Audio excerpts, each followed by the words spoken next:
Днем корреспонденты нашего телеканала следят за всем, что происходит у нас в республике и, конечно, за ее пределами. И сегодня, коротко подводя итоги этой недели, мы расскажем вам о самых главных ее событиях. Вы смотрите программу «Якутия. День за днем». Меня зовут Иван Лазаренко, и вот о чем мы расскажем сегодня. Глава республики Айсен Николаев с двухдневным рабочим визитом находится в Алданском районе. Какие темы стоят в повестке? Безусловно, сейчас район нуждается в новом импульсе для того, чтобы не только вернуть себе такие лидерские позиции по ряду направлений, но и выйти уже на новые, скажем так, этапы промышленного развития, социального развития и, самое главное, обеспечить достойную жизнь людей, которые здесь проживают в Алданском районе. Продолжаются спасательные работы в Верхоянье. Бойцы стройотрядов также помогут в ликвидации последствий паводка. В первую очередь ребята будут работать, конечно же, в помощь одиноким людям, пожилым гражданам, людям с ограниченными возможностями здоровья. Губернатор Приморского края Олег Кожемяка проверил готовность спортивных комплексов во Владивостоке, которые примут 7-е международные игры «Дети Азии». Всероссийский детский центр «Океан» и все сотрудники, мы этот день уже ждем, когда ребята приедут. У нас сейчас мы проводим и совещание, и тренировку для того, чтобы наша первая задача – это обеспечение детей безопасности. Обо всем этом и не только смотрите в ближайшие полчаса.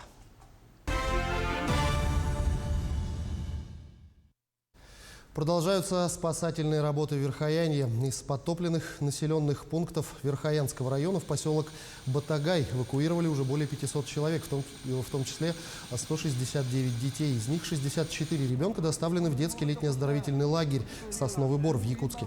Также в столице развернуты 3 детских оздоровительных лагеря вместимостью более 440 человек. Межведомственная опергруппа продолжает работу в Верхоянском районе. Доставляют населению продукты питания и питьевую воду на маломерных судах. Спасатели оказывают адресную помощь населению. Также работает вертолет Ми-8 МЧС России. Кроме того, в случае ухудшения обстановки в готовности к убытию аэромобильная группировка ведомства – это 90 человек.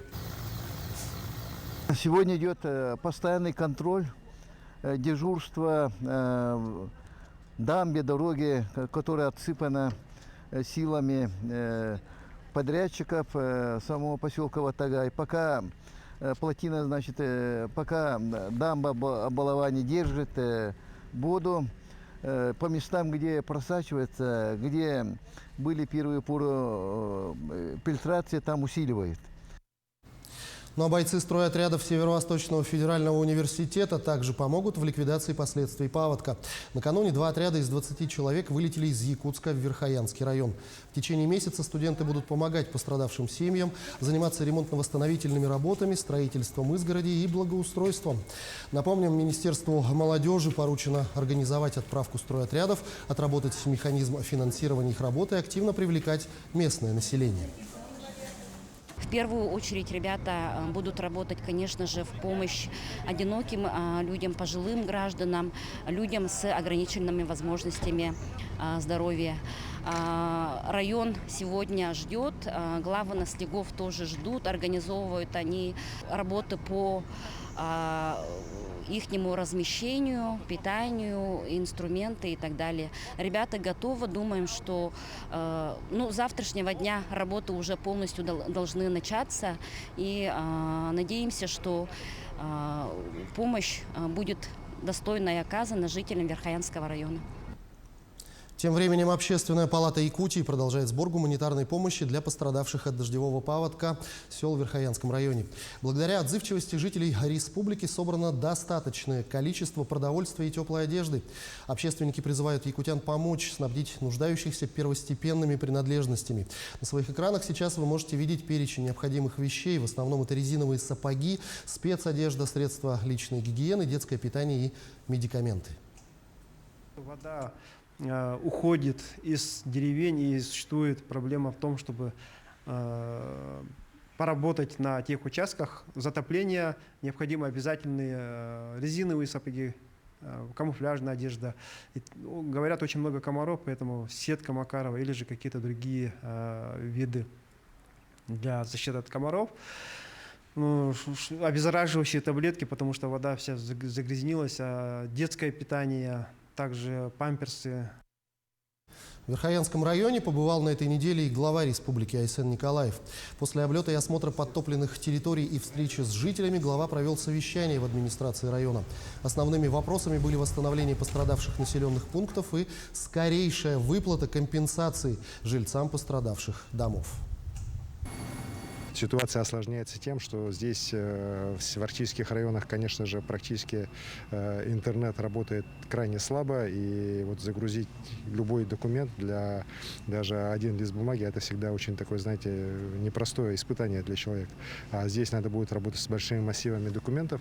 Ну и мы приняли решение, что сюда будут дополнительно люди из Якутска командированы, для того, чтобы помочь людям правильно составить документы, ну и правильно здесь их уже принимать, минуя портал услуг напрямую через многофункциональный центр.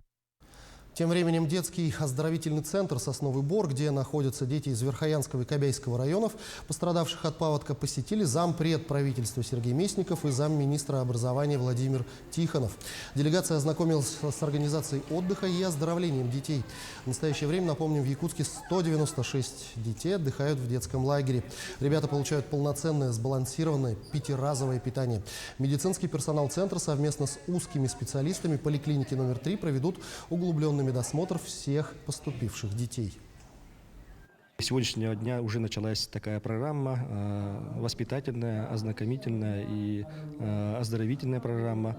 И в течение 2 недель ими будут заниматься педагоги и воспитатели. Мы со стороны правительства республики и министерства будем держать на постоянном контроле данный вопрос. Ну и ожидается в ближайшее время также поступление детей из других населенных пунктов. Также для них приготовлены места в республиканских школах, и им будут заниматься также педагоги Соснового Бора. Но глава республики Айсен Николаев с 2-дневным рабочим визитом сейчас находится в Алданском районе. Главная тема повестки – социально-экономическое развитие первенца промышленности Якутии. В детали погрузился Руслан Павлов. Глава республики Айсен Николаев прибыл в Алданский район не с пустыми руками. Он привез указ о реализации программы социально-экономического развития территории до 30 года, который здесь же и подписал в присутствии актива района. Безусловно, сейчас район нуждается в новом импульсе для того, чтобы не только вернуть себе такие лидерские позиции по ряду направлений, но и выйти уже на новые, скажем так, этапы промышленного развития, социального развития и, самое главное, обеспечить достойную жизнь людей, которые здесь проживают в Алданском районе.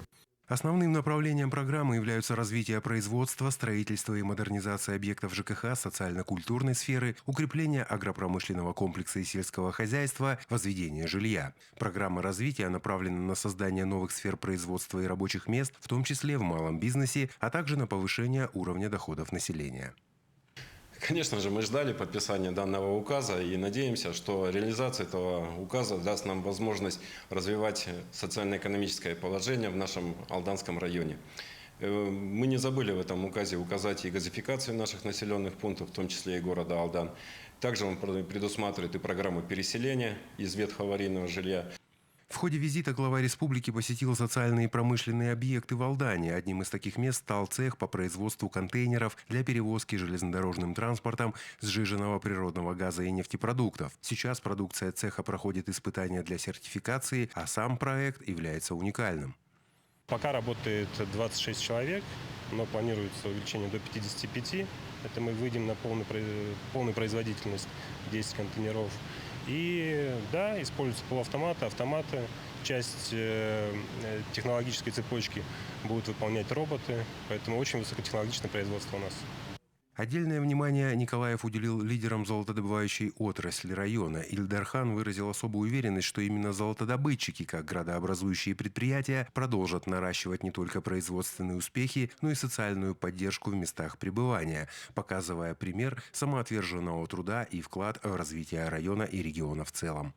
Уверен, что эти компании, которые на самом деле отличаются высокой социальной ответственностью, конечно же, примут самое активное участие и в реализации своих программ.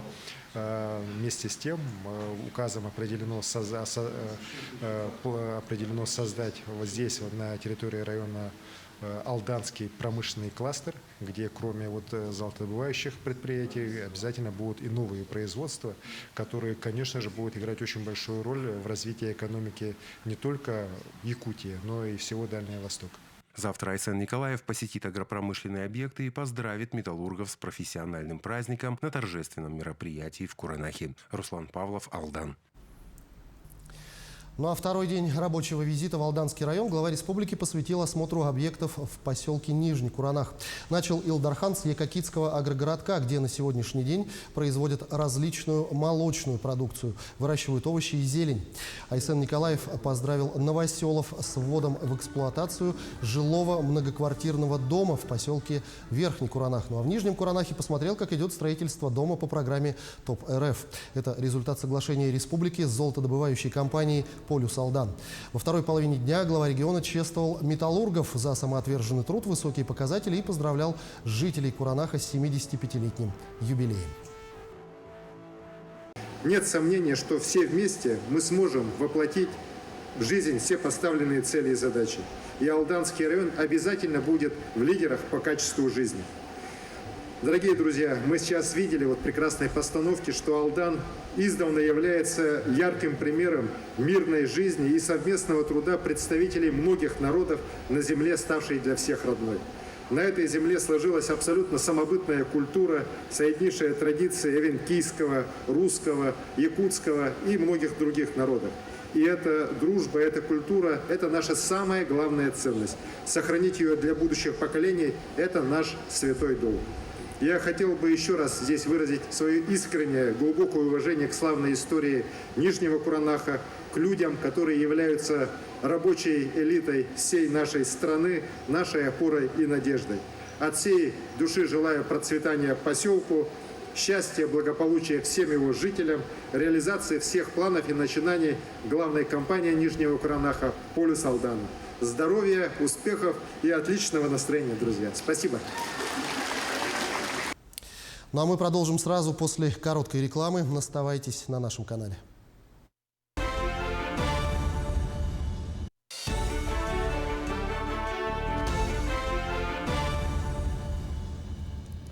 Мы продолжаем программу.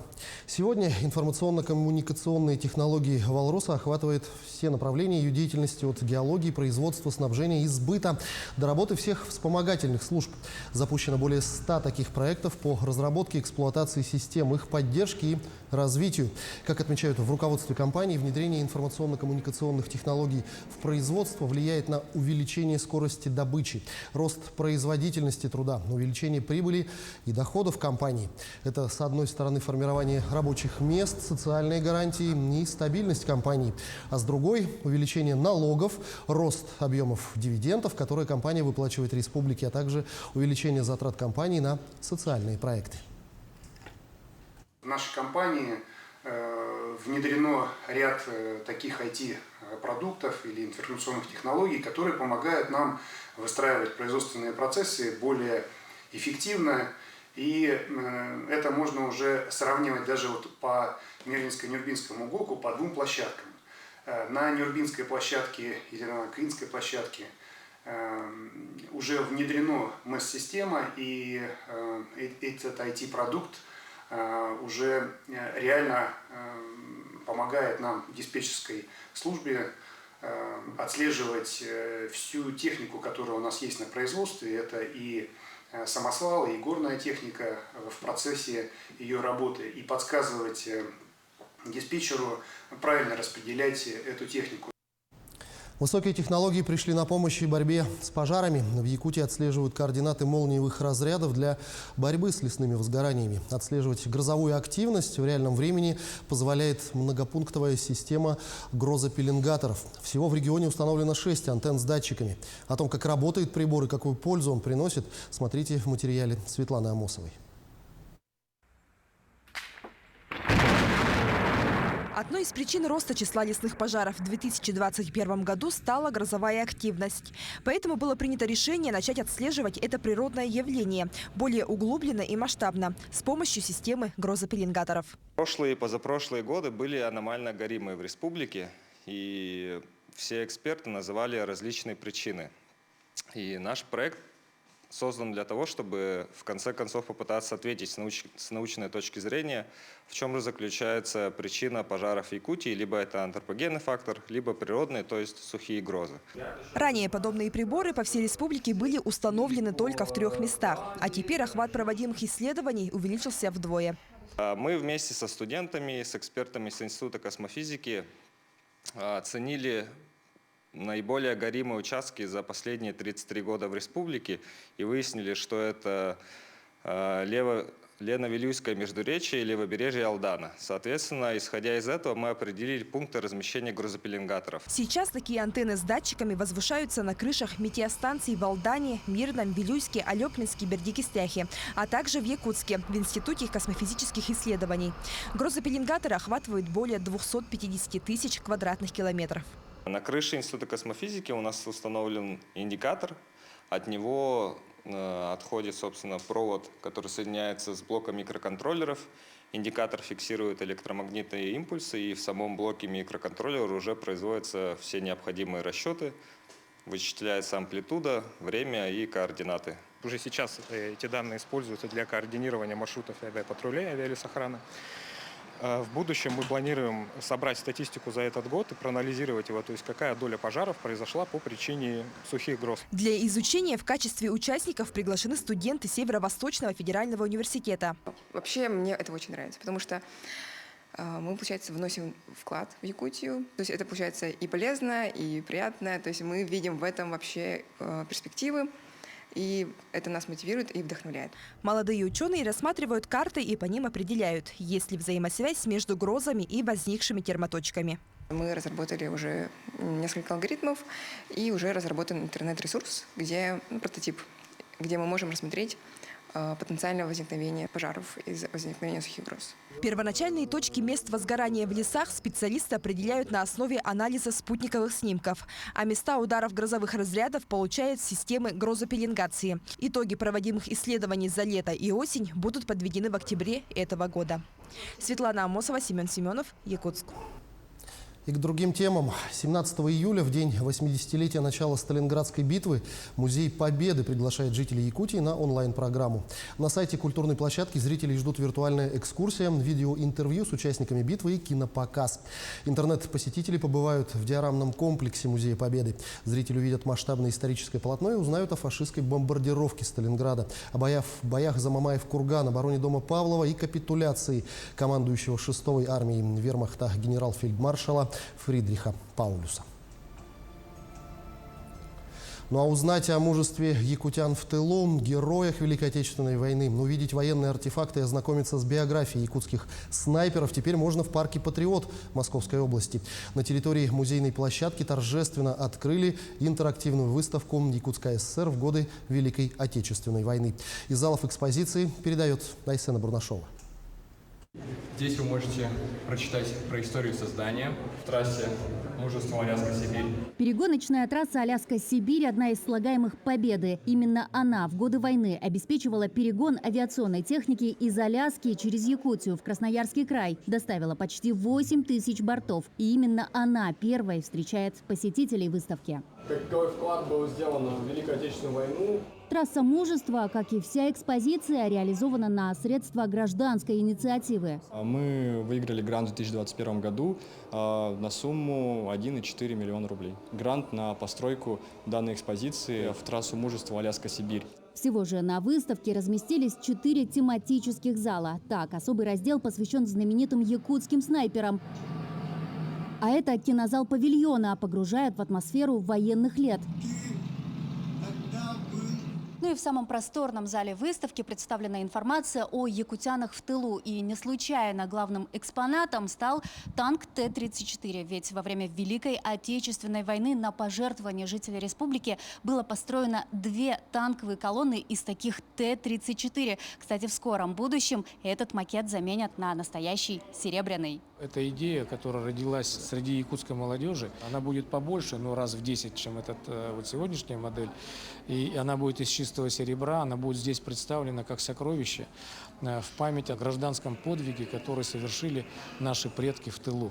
Победа ковалась в тылу. Эта фраза красной нитью проходит по всей выставке. Якутия в годы войны снабжала страну продуктами, одеждой и полезными ископаемыми. Наши труженики отправили на фронт десятки пудов мяса, 400 тонн рыбы, целых 4 эшелона с продовольствием. Трудовой подвиг якутян тяжело переоценить. Для парка «Патриот» и тоже развитие, а для посетителей дает более широкую картину того героизма, того подвига. Это все-таки живое, это люди, это эпоха, которую надо чтить, помнить. Павильон на самом деле является довольно важной частью для сохранения нашей исторической памяти. Старт пилотной экспозиции состоялся в мае этого года. И менее чем за 2 месяца его уже посетили более 1000 человек. С момента торжественного открытия выставка также продолжит работу. На постоянной основе будет рассказывать о подвиге якутского народа в годы Великой Отечественной войны.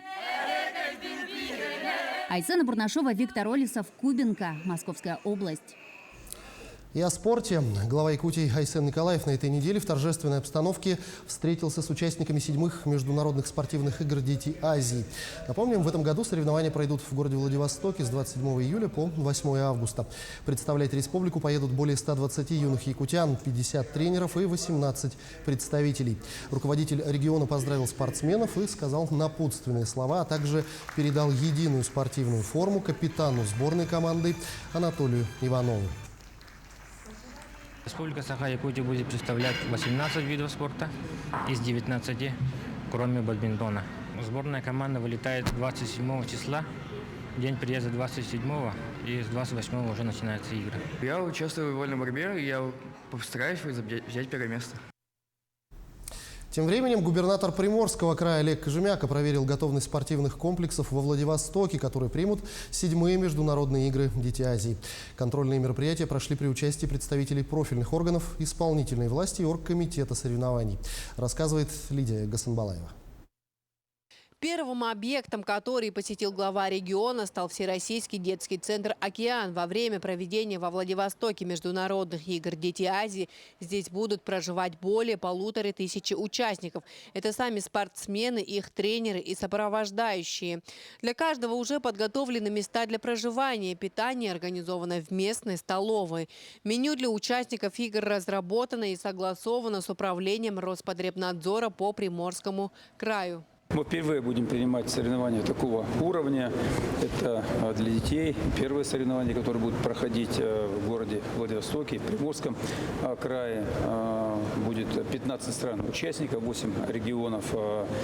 Здесь наших, Дальневосточного федерального округа. Многие объекты готовы, многие объекты в высокой степени готовности. Доделаются последние штрихи с тем, чтобы уже 28 числа состоялись торжественные открытия. Еще одной площадкой для проведения соревнований станет концертно-спортивный комплекс «Фетисов-Арена». Здесь состоятся церемонии открытия и закрытия игр. Оба мероприятия обещают стать грандиозными и по уровню проведения, и по масштабу. В Фетисов-Арене развернутся соревнования по вольной игре, каримской борьбе, борьбе хапсагай, самбо, художественной гимнастике и боксу. Всероссийский детский центр «Океан» и все сотрудники, мы этот день уже ждем, когда ребята приедут. У нас сейчас мы проводим и совещание, и тренировку для того, чтобы наша первая задача – это обеспечение детей безопасности. Чтобы им было здесь комфортно, а комфортность зависит от наших сотрудников. Уже утвержден план работы. Все мероприятия, которые будут проходить, мы надеемся, те, которые дети будут у нас в нашей деревне, им понравится, и они еще приедут просто на другую любую смену. Спортивные объекты игр «Дети Азии» готовятся принять спортсменов и гостей из разных стран. На каждом объекте прошли подготовительные ремонтные работы и благоустройство территорий. Например, спорткомплекс «Юность» откроет двери для любителей пулевой стрельбы, а стадион «Динамо» готовится принять легкоатлетов и стрелков из лука.